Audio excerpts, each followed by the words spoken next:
মহুয়া লজ্জায় আহনাফের হাত ধরল না, নিজের উঠার চেষ্টা করলো, সাথে রাগও হলো ভীষণ। সে তো এমনি পড়ে যায়নি, এখানে কিছু পড়েছিল, তাই সে পিছলে পড়ে গেছে। মহুয়া আহনাফকে ইগনোর করে নিজে উঠে দাঁড়ালো। আহনাফ থমথমে মুখে নিজের হাত পকেটে ঢুকিয়ে মহুয়ার দিকে তাকালো। এই মেয়ে সবসময় ওকে অপমান করার একটু ক্লু পেলে ছাড়ে না। মহুয়ার পায়ে ব্যথা পেয়েছে, সাথে হাতের কনুইও ছুলে লাল হয়ে গেছে।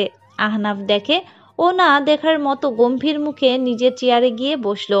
মহুয়ার দিকে তাকিয়ে বলল, কাজে কোনো গাফিলতি আমার একদম পছন্দ না। কাজের প্রতি আমি খুব সিরিয়াস। পেশেন্টের সকল ডিটেলস, পেশেন্টের ফাইল তৈরি করা, সার্জারি টাইম হাতে লিখে রাখবেন। যেদিন যেদিন আমার ডিউটি সপ্তাহে 5 দিন, সেই 5 দিনের সকল কাজের বিবরণ আপনার নোটবুকে লিখে রাখবেন।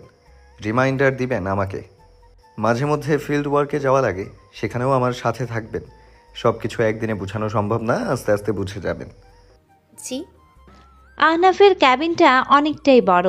সোফার পাশে টেবিল রেখে মহুয়ার জন্য ডেস্ক বানালো। আগের অ্যাসিস্ট্যান্টও কি এখানেই ছিল?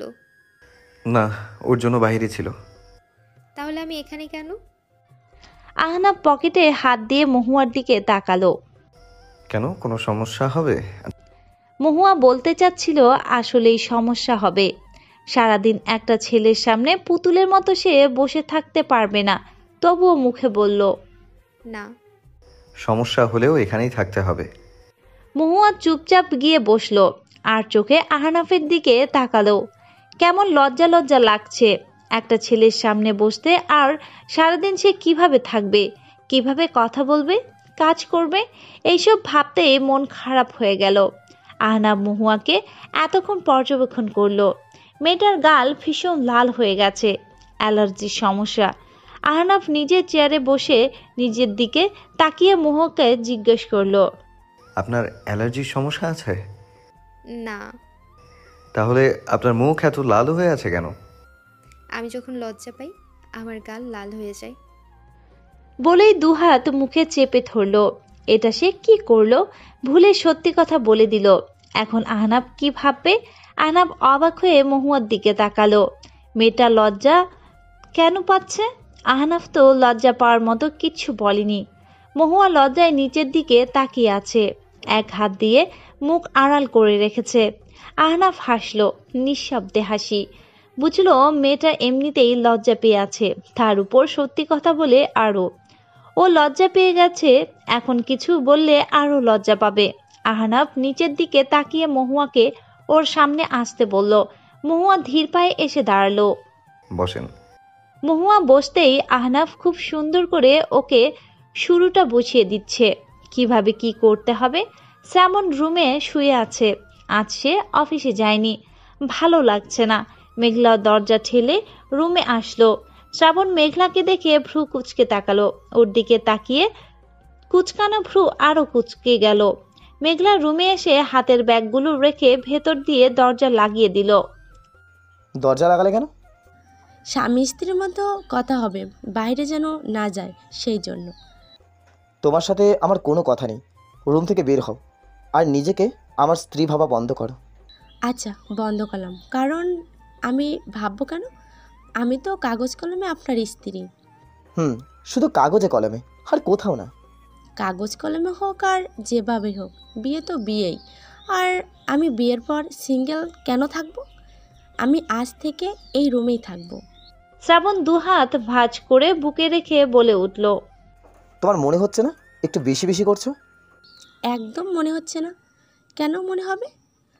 এখনও আমাদের ডিভোর্স হয়নি। আমি আপনার বিয়ে করা বউ। আমি এই রুমে এই বিছানায় থাকবো, শেষ কথা আমার। তাহলে আমি কোথায় থাকবো? আবার কোথায়? এই রুমে। এটা সিনেমা নয় যে আপনি অন্য রুমে আমি অন্য রুমে ছোটাছুটি করব। আমি তোমার সাথে এক রুমে থাকবো না। কেন? আপনি আমার প্রেমে পড়ে যাওয়ার ভয় পাচ্ছেন, নাকি আমাকে দেখলে এমনিতেই প্রেম প্রেম পায় যে এক রুমে থাকলে নিজেকে আটকাতে পারবেন না? শ্রাবণ রেগে মেঘলার গাল চেপে ধরে বলে উঠল, তোমাকে দেখলেই আমার রাগ হয়, বিরক্ত লাগে, ঘেন্না আসে। এখন প্রেম ভালোবাসা কোনো দিন আসবে না। এইসব ফালতু স্বপ্ন দেখা বন্ধ করো। মাত্র 3 মাস আছো এখনো। খুব জলদিই আসবে প্রেম, ভালোবাসা। ঘৃণা হয়েই থাকতে চাই, তাও তো আপনার মনে থাকবো। ভালোবাসা না হোক, আপনার ঘৃণায় আমাকে রেখে দেন আপনার মনে। শ্রাবণ মেঘলাকে ধাক্কা দিয়ে রুমে ফেলে রুম থেকে বেরিয়ে যায়। মেঘলা চিৎকার করে বলে ওঠে, এই জামাই, আপনার চরিত্র তো ঠিক নেই। মুখে বলেন এক আর হাতে করেন আরেক।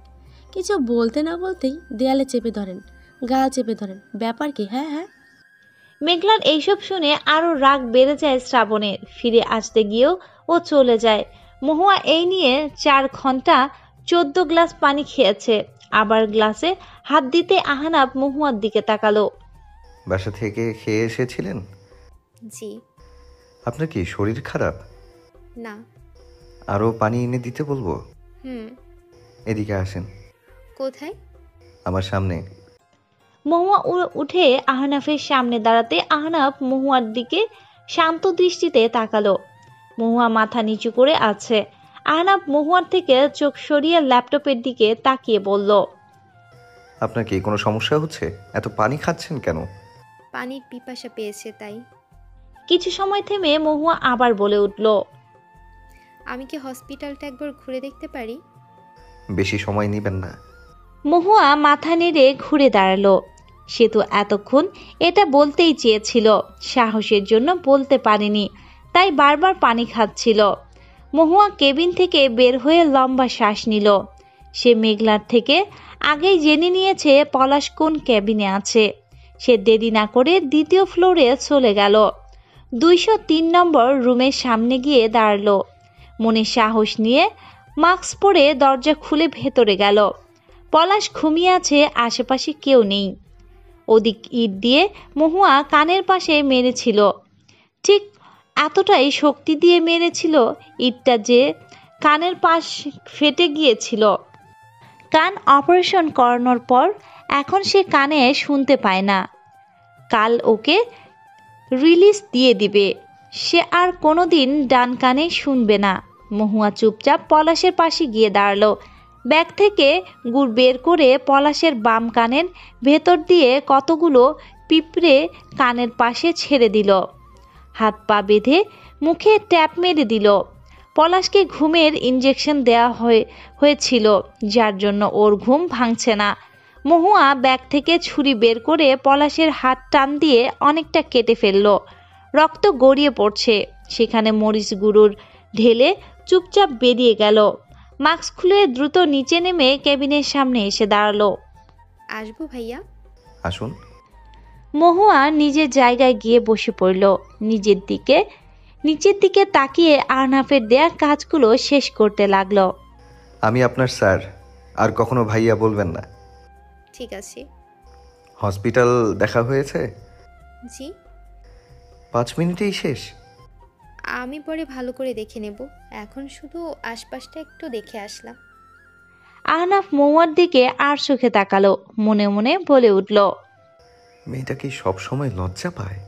গালগুলো এত লাল হয়ে আছে কেন? নাকি আমার সামনে আসতে লজ্জা পায়? কই, এতদিন তো লাল দেখিনি। ছোঁয়া রেগে নির্জনের দিকে তাকিয়ে আছে। এটা বাইক চালাচ্ছে নাকি ঠেলা গাড়ি? থাম থাম বলছি। নির্জন কানে ইয়ারফোন কানে দিয়ে গান শুনছিল। আসলে সে গান শুনছে না, ছোঁয়াকে বোঝানোর জন্য কানে ইয়ারফোন গুজে রেখেছে। ছোঁয়া ওর কান থেকে ইয়ারফোন খুলে রাস্তায় ছুঁড়ে ফেলল।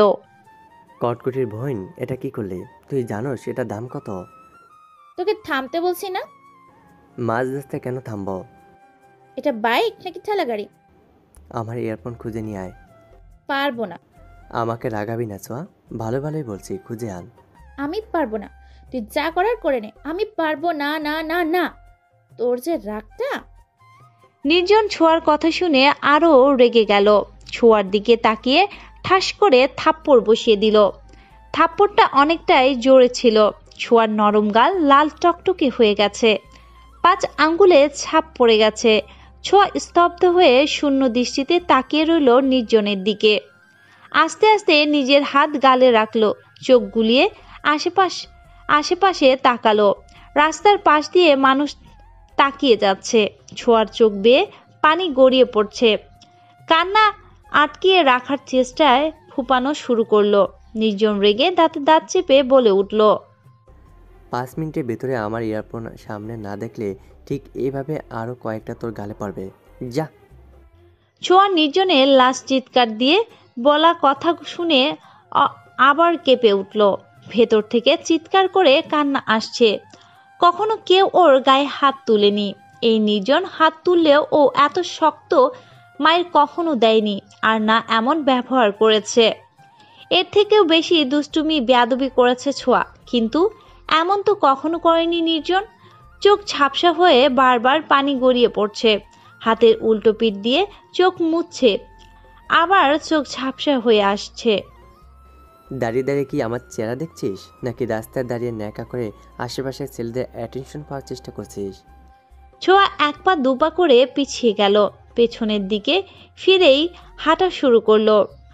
একটা বাইক দেখতেই সামনে গিয়ে দাঁড়িয়ে পড়ল। বাইকটা থামতেই ছোঁয়া কিছু না বলে বাইকে বসে শান্তিনীরে যেতে বলল। হেলমেট পরা ছেলেটা ছোঁয়ার চোখের পানি দেখে আর কিছু জিজ্ঞেস না করেই বাইক নিয়ে হাওয়ার বেগে নির্জনের চোখের আড়াল হয়ে গেল। হাত মুষ্টিবদ্ধ করে শক্ত চোখে তাকিয়ে রইল নির্জন ওদের যাওয়ার দিকে। ছোঁয়া নিজেও জানে না সে কার বাইকে উঠেছে। রাগের মাথায় যেটা মন বলেছে সে সেটাই করেছে। এর মাঝে রাস্তায় সে না কোনো রিক্সা পাবে আর না কোনো গাড়ি। নির্জন রেগে বলে উঠল, নিজের শাস্তির পাল্লা আরও ভারী করলে। আহনা পলাশের মুখের দিকে তাকিয়ে আছে। মুখ ফ্যাকাশে হয়ে গেছে, রক্ত গিয়েছে অনেক, ব্যথায় চোখ লাল হয়ে আছে। একজন নার্স এসে বলে উঠল, স্যার, আমি রুমে এসেছিলাম স্লাইন চেক করতে। এসে দেখি রোগী ছটফট করছে, হাত থেকে রক্ত পড়ে ফ্লট লাল হয়ে আছে। আহনাব পলাশের দিকে তাকিয়ে বলল, সিসিটিভি ফুটেজ দেখেন। এই রুমে আপনার আগে কে এসেছিল দেখুন। পলাশের অবস্থা দেখে মহুয়ার ভেতর ভীষণ খুশি হয়েছে। ভেতর পৈশাচিক আনন্দ অনুভব করছে। সে তো চায় এই লোকের সামনেই কাতরাতে নিজের মৃত্যুর ভিক্ষা চাক। পলাশের কানে অনেক পিঁপড়ে ঢুকে গিয়েছিল। পিঁপড়ের কামড়ে সহ্য করতে না পেরে এক পর্যায়ে পলাশ জ্ঞান হারায়। সিসিটিভির কথা শুনে মহুয়া মুচকি হাসে। সে এতটাও কাঁচা খেলোয়াড় নয়। সিসিটিভির অন্য পাশে ঘুরতেই মহুয়া পলাশের রুমে এসেছিল। সিসিটিভি ফুটেজ চেক করে এসে জানালো সন্দেহজনক কাউকে দেখা যায়নি। তার মানে পলাশ নিজের হাত নিজেই কেটেছে। আহনা পলাশের দিকে খেয়াল রাখতে বলে চলে আসে। ক্যাবিনে এসে মহুয়ার দিকে তাকিয়ে বলে, ব্যাগ গুছিয়ে চলে যান। মহুয়া ব্যাগ হাতে নিয়ে বের হতে গিয়ে দরজার সাথে কপালে বাড়ি খায়। আহনাব ল্যাপটপ থেকে চোখ সরিয়ে মহুয়ার দিকে তাকায়। মহুয়া কপাল ডলতে ডলতে বেরিয়ে যায়। হসপিটাল থেকে বের হয়ে একটা রিক্সা দাঁড় করিয়ে বসে পড়ল। রিক্সা চলছে আর মহুয়া তাকিয়ে আছে সন্ধ্যায় রাস্তার পাশে ছোট ছোট দোকানগুলোর দিকে।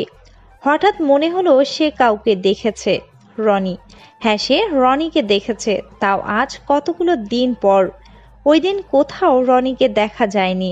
আজ চায়ের দোকানে রনিকে দেখে বেশ অবাক হয়েছে সে। বাসায় এসে নিজের রুম থেকে ভীষণ অবাক হয়। সব কিছু এলোমেলো হয়ে আছে। ফ্রেশ হয়ে রুমে এসে বসলো।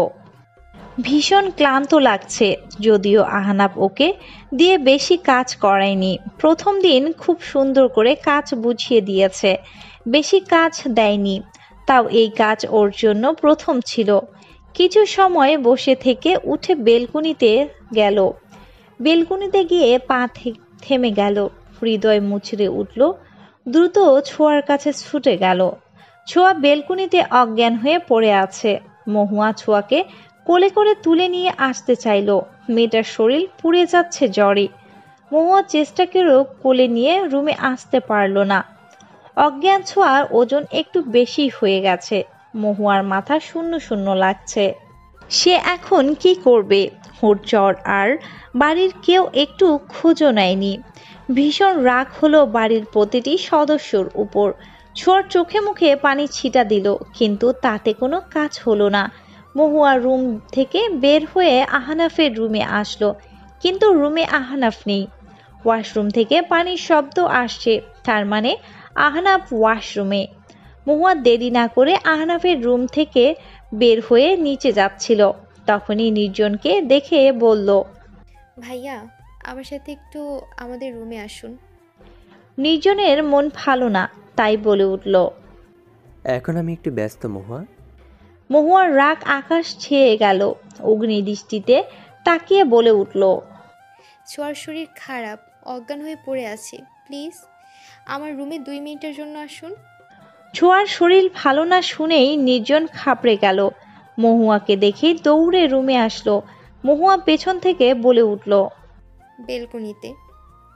নির্জন ব্যালকনিতে গিয়ে ছোঁয়ার মুখে হাত রেখে কয়েকবার ডাকলো, তারপর কোলে নিয়ে রুমে এসে বিছানায় শুয়ে আহনাফ ভাইয়াকে ডাকতে বলল। মহুয়া অবাক হয়ে নির্জনের ছটফট দেখতে লাগলো। নির্জন ছোঁয়ার মুখে পানি ছিটা মেরে মাথায় হাত বুলিয়ে ডাকছে। মহুয়া এক নজর তাকিয়ে রুম থেকে বের হয়ে আবার আহনাফের রুমে গেল। আহনাফ সবেমাত্র গোসল করে বের হয়েছে, গেঞ্জি বা শার্ট কিছুই গায়ে নেই, চুলগুলো কপালে এসে লেপ্টে আছে। মহুয়া ধাক্কা দিয়ে রুমে ঢুকেই আহনাফের দিকে তাকিয়ে আছে। নিজের চোখ সরাও। আমি জানি আমি অনেক হ্যান্ডসাম, তাই বলে তাকিয়ে তাকিয়ে অন্যের সম্পত্তিতে নজর লাগাবে না। মহুয়া আহনাফ থেকে চোখ সরিয়ে অন্যদিকে ফিরে বলে উঠল, ফালতু কথা রাখুন, আপনি হ্যান্ডসাম। হোপস, আপনি না বললে তো আমি জানতামই না অন্যের সম্পত্তির দিকে তাকানোর মতো স্পেশাল কিছু আপনার মধ্যে নেই। তুমি আমাকে অপমান করছো, অথচ একটু আগেই দ্যাব দ্যাব করে তাকিয়েছিলে। কাপড় পরুন, আমি আপনার দিকে নয় অন্য দিকে তাকিয়েছি। যখন তখন আমার রুমে এভাবে চলে আসা আমার পছন্দ না। কেন এসেছেন? ছোঁয়া অসুস্থ, অজ্ঞান হয়ে গেছে, অনেক জ্বর। আরও আগে বলা উচিত ছিল। আপনি সুযোগ দিয়েছেন। নির্জন ছোঁয়ার সামনে বসে আছে। ছোঁয়ার জ্ঞান ফিরেছে, তবে জ্বরের ঘুরে আবল তাবল বকছে। নির্জন একবার কান পেতে শুনতে গিয়েছিল, ছোঁয়া বিড়বিড় করে নির্জনকেই বকছে। এটা দেখে মুচকি হাসলো নির্জন। আহনাফ আর মহুয়া পিছু পিছু বাড়ির সবাই আসলো। নিরুপমা মেয়ের পাশে চিন্তিত হয়ে বসলেন। মেয়েটার কয়েকদিন পর পর এভাবে জ্বর আসে, একদম বাবার মতো হয়েছে। ছোঁয়া আব্বুরও জ্বর আসলে অজ্ঞান হয়ে যেত, অল্পেতেই জ্বর ওনাকে কাবু করে ফেলতো। আর ছোঁয়া হয়েছে একদম ওর আব্বুর মতো। আহনাফ জ্বর মেপে দেখলো 103 ডিগ্রি। আহনাফ কিছু মেডিসিন নিয়ে বলল কিছু খাইয়ে মেডিসিনগুলো খাইয়ে দিতে এক্ষুনি। হালিমা বেগম ছোঁয়ার মাথার পানি দিচ্ছে। নির্জন অপরাধীর মতো তাকিয়ে আছে। আজ ওর জন্য ছোঁয়ার এই অবস্থা। মেয়েটা অনেক কেঁদেছে, চোখ মুখ ফুলে আছে, কেমন ফর্সা মুখ লাল হয়েছে, চোখগুলো ফুলে গেছে। ছোঁয়াকে একটু স্যুপ খাইয়ে মেডিসিন খাইয়ে দিল। মহুয়া নিজেও ওর যত্ন নিবে বলে সবাইকে চলে যেতে বলল। সবাই চলে গেলে অনেক সময় হলো। নিরুপমা যেতে চায়নি, মহুয়া বুঝিয়ে শুনিয়ে পাঠিয়ে দিয়েছে। ছোঁয়া চুল মুছে হালকা করে গা মুছে দিল। নিচটা মুছে এসে ছোঁয়ার পাশে বসলো। ছোঁয়া ঘুমাচ্ছে, মহুয়া নিজেও ক্লান্ত লাগছে। লাইট অফ করে ওর পাশে ঘুমিয়ে পড়ল। রাত 2টা ছুঁই ছুঁই, দরজায় কেউ কড়া নাড়ছে। মহুয়ার ঘুম ভেঙে যায়। মহুয়া লাইট জ্বালিয়ে গিয়ে দরজা খুলতেই দেখলো নির্জন দাঁড়িয়ে আছে। গুড মর্নিং না হওয়া ভাবি। মহুয়া বিরক্ত হলো। এটা কেমন মজা, এত রাতে এই ছেলে এখানে কেন, আর এইসব উল্টাপাল্টা কি বলছে। ভাবি ছোঁয়া এখন কেমন আছেন? মহুয়া দাঁতে দাঁত চেপে বলে উঠল, ভাবিকে? আপনি নিজেই সুস্থ আছেন তো? সরি কেলাস। মহুয়া এবার বুঝে যায় আসলে ছেলেটা উল্টোপাল্টা কিছু খেয়েছে। আমার উত্তর দিলেন না। কয়টা বাজে? নির্জন হাত সামনে এনে ঘড়ি দেখে দরজায় ঠেস মেরে দাঁড়িয়ে বলে উঠল, 2টা 34। আপনি ঘুমাননি? ঘুমাচ্ছে না। ছোঁয়া ঠিক আছে, ঘুমাচ্ছে। ও কিছু খাবে? মহুয়া কিছু সময় চুপ করে থেকে বলল, স্যুপ, নুডলস, কফি, এখন এগুলো হলেই হবে। বলেই ওর মুখের উপর দরজা বন্ধ করে হাসতে লাগলো। নির্জন ঠোঁট উল্টে কিছু ভাবতে ভাবতে একবার দরজার দিকে তাকিয়ে নিচে নেমে গেল। রান্নাঘরে ঠুসঠাস শব্দ শুনে আহনাব এগিয়ে আসলো। নির্জনকে দেখে অবাক হলো, এত রাতে কি করছে? কি করছিস? নির্জন ভয়ে পেছন ফিরে আহনাবকে দেখে হেসে ফেলে। নুডলস? তুই তো নুডলস পছন্দ করিস না, আর ফ্রিজে তো খাবার আছে, গরম করে খেয়ে নে। আমি তো এই খাবার অন্য কারোর জন্য বানাচ্ছি। কার জন্য? মহুয়ার জন্য। আহনাব কিছু সময় চুপচাপ তাকিয়ে রইল নির্জনের দিকে। মহুয়ার জন্য মানে?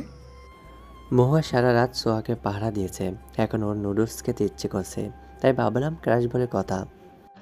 আহনাব থমথমে মুখে নুডলসের দিকে তাকালো, তারপর নির্জনকে জিজ্ঞেস করলো, আর কখনো রান্না করেছিস? না, তবে ইউটিউব থাকতে এটা কোনো ব্যাপারই না। আহনাব নুডলসের দিকে তাকিয়ে হাসলো। নির্জনের কথা একটাও বিশ্বাস হয়নি ওর। মহুয়া নিশ্চয়ই খাবার বানাতে ওকে বলবে না। কি লুকাচ্ছে? আহনাব কথা না বাড়িয়ে পানি নিয়ে নিজের রুমে চলে গেল, আর যাওয়ার সময় বলে গেল, অনেক ভালো রান্না হচ্ছে, আগে ওনাকে খাওয়াবি, তুই প্রথমে খেলে রান্নার স্বাদ চলে যাবে, এতে তোর ক্রাশ তোর প্রেমেও পড়ে যেতে পারে। বলেই মুচকি হেসে উপরে চলে গেল নির্জন। সবকিছু বানিয়ে কফি হাতে নিয়ে সামনে শ্রাবণকে দেখে থমকে গেল, সাথে বিরক্তও হলো। আজ রাতে কি সবাই ওকে পাহারা দিতে জেগে আছে? ভূতের মতো সামনে এসে দাঁড়ানোর কি আছে? সুন্দর করে কথা বলতে বলতে আসতে পারো, এইভাবে মাঝরাতে হার্ট অ্যাটাক করানোর ধান্দায় ঘুরতেছো? তুই এত রাতে রান্নাঘরে কেন? আর কজনকে বলতে হবে একসাথে আসো? শ্রাবণ নির্জনের এমন পাগলের মতো কথা শুনে ভ্রু কুচকে তাকালো। ভাবির জন্য রান্না করতে এসেছি।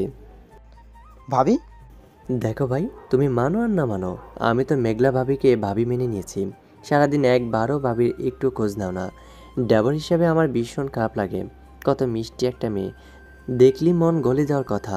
ভাবির ঘুম আসছে না। আমি জিজ্ঞেস করলাম কিছু খাবেন, বলল নুডলস খাবে। যেটা আমার করার কথা সেটা আমি করে দিচ্ছি, মানবতার ফেরিওয়ালা বলে কথা। শ্রাবণ চুপচাপ নির্জনের সব কথা শুনলো, তারপর জিজ্ঞেস করলো, তোর ভাবি কোথায় আছে এখন? গেস্ট রুমে। চল দেখে আসি। তুমি কেন যাবে? ভাবি এখন ঘুমাবে। মিথ্যে কথা বলার আগে দেখে নেওয়া দরকার মানুষটা কোথায়। মিথ্যে কথাও ঠিকঠাক বলতে পারিস না। হ্যাঁ, কাজ করবি, কাল থেকে ভালো করে তোর ভাবির কাছ থেকে প্রশিক্ষণ নিবি। হ্যাঁ। বলেই নিজের রুমের দিকে চলে গেল। রান্নাঘরের লাইট দেখে ভেবেছিল চোর হবে। বেচারা নির্জন হাতের খাবারের বাটি নিয়ে শ্রাবণের যাওয়ার দিকে তাকিয়ে বলল, ভাবি তোমার রুমে? তোমাদের মধ্যে কি কিছু চলছে? আমি জানতাম এত সুন্দর বউ রেখে আমার ভাই সিঙ্গেল ঘুমাবে কিভাবে। আজ একটা বউ নেই বলে একা ঘুমাতে হয়। শ্রাবণ সোফা থেকে একটা বালিশ নির্জনের দিকে ছুঁড়ে মারল। বেচারা একটুর জন্য খাবারগুলো সহ বেঁচে গেল। শ্রাবণ রুমে এসে বিছানার দিকে তাকায়। মেঘলা ঘুমিয়ে আছে। অফিসের সব কাজ শেষ করে বেলকুনিতে গিয়ে দাঁড়ালো। আজকের চাঁদটা একটু বেশি সুন্দর আর বড়। আকাশের দিকে তাকিয়ে তারা গুনতে শুরু করলো। কিছু সময় বেলকুনিতেই পার করে দিল। মেঘলার হঠাৎ চেঞ্জ ওকে ভাবায়। সারাদিন আজ ওকে অনেক জ্বালিয়েছে। হঠাৎ চোখ গেল পাশে একটা বইয়ের দিকে। বইটা হাতে নিয়ে দেখলো একটা ইংরেজি রোমান্টিক বই।